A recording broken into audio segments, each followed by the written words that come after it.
Bienvenue au balado des curieux de Maria. Nous sommes les élèves de 4e année de l'école Saint-Donat à Maria, dans la classe de Madame Lise.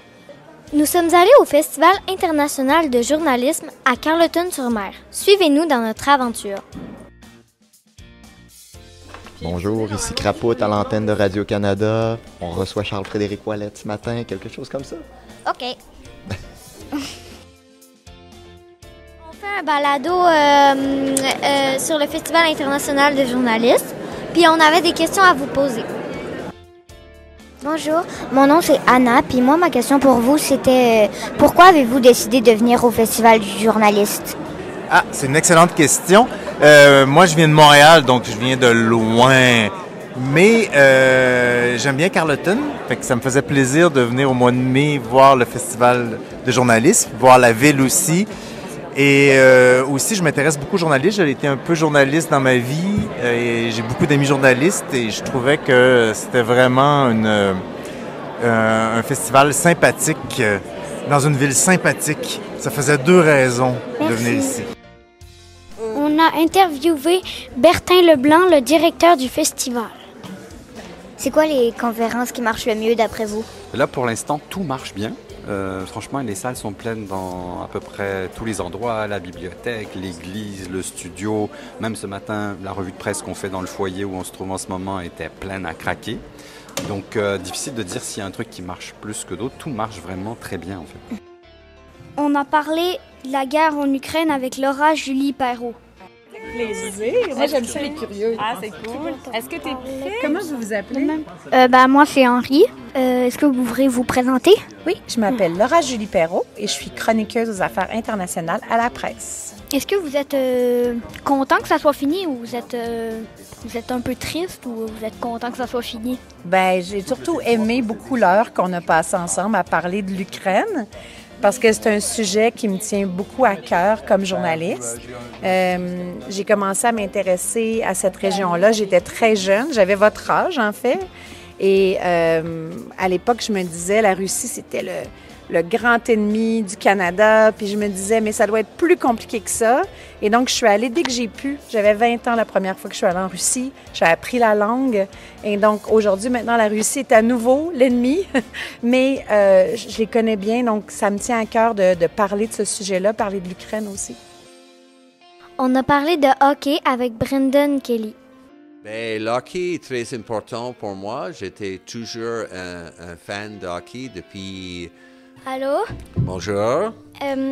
Mes questions, c'est est-ce que les femmes ont une importance au monde du hockey? Mais je pense que oui. Puis je pense, on sait, Ligue nationale de hockey, c'est les hommes, c'est un sport masculin là, mais évidemment, l'hockey féminin existe depuis toujours. Puis ça devient de plus en plus populaire. On a interviewé Guy Lepage. De quoi allez-vous parler cet après-midi? Bien, je le sais pas. Imagine-toi que j'ai rencontré Jean-François Lépine hier, puis il m'a dit « Je veux pas te parler parce que j'ai peur de te dire les questions que je vais te poser demain. » Bonjour, moi je m'appelle Adélie, puis ma question c'est comment êtes-vous arrivé à animer Tout le monde en parle? C'est une excellente question que je me pose encore aujourd'hui. Ce qui m'intéresse le plus, c'est tout ce qui fait que je le fais depuis 21 ans. C'est comme si à chaque année, je retournais à l'université, que j'avais une nouvelle session qui durait de septembre à avril, où j'étais pour apprendre plein de choses que je connaissais pas ou moins, puis où toutes mes lectures, puis tous les spectacles que je dois voir sont tous décidés, un peu comme quand tes professeurs te disent « Il faut absolument que tu lises ce livre-là, on va en parler la semaine prochaine, il faut que tu envoies ce spectacle-là, on va en parler. » Moi, c'est ça que je fais depuis 21 ans. De septembre à avril, je décide aucunement de mes lectures, c'est des lectures obligatoires parce que les invités vont venir en parler. Puis j'aime beaucoup, beaucoup ça. Ça s'appelle sortir de sa zone de confort. On a parlé de la crise climatique avec Alexandre Chills. Soulagé d'avoir fini votre conférence? Ben oui, parce que ça s'est bien passé. C'est toujours plaisant quand on parle à des gens comme ça, puis que les gens ont des questions aussi par la suite. On sent qu'ils nous écoutent. Ils rient à nos blagues, même quand on fait une petite blague de temps en temps. Donc oui, ça s'est très bien passé, puis c'est plaisant de voir que les gens s'intéressent à ces sujets-là. Est-ce que tu étais stressé avant? J'étais un peu stressé parce qu'on veut s'assurer de dire les bonnes choses, de ne pas dire n'importe quoi, de ne pas bafouer sur, par exemple, des chiffres qu'on veut donner aux gens, présenter ça au public qui est venu. Donc oui, j'étais un peu nerveux, mais ça s'est bien passé. OK, merci. On a interviewé Charles-Frédéric Ouellet. Bonjour Nathan, moi c'est Charles-Frédéric. Comment vas-tu aujourd'hui? Bon, ça va bien. Moi, ma question, c'était... toutes tes photos que tu fais, est-ce que ça se passe en montagne ou en ville?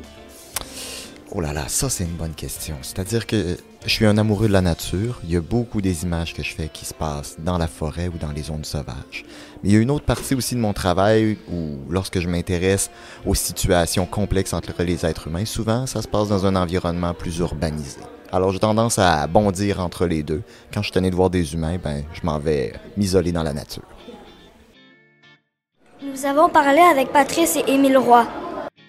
Oui, c'est quand même. De quoi on va parler? On va parler du journalisme père-fils, la différence peut-être entre nos générations, puis notre façon de raconter des histoires, puis comment mon grand-père, donc le père de mon père, faisait du journalisme à son époque, mon père, lui, et moi aujourd'hui, comment on raconte des histoires peut-être différemment aussi dans notre famille.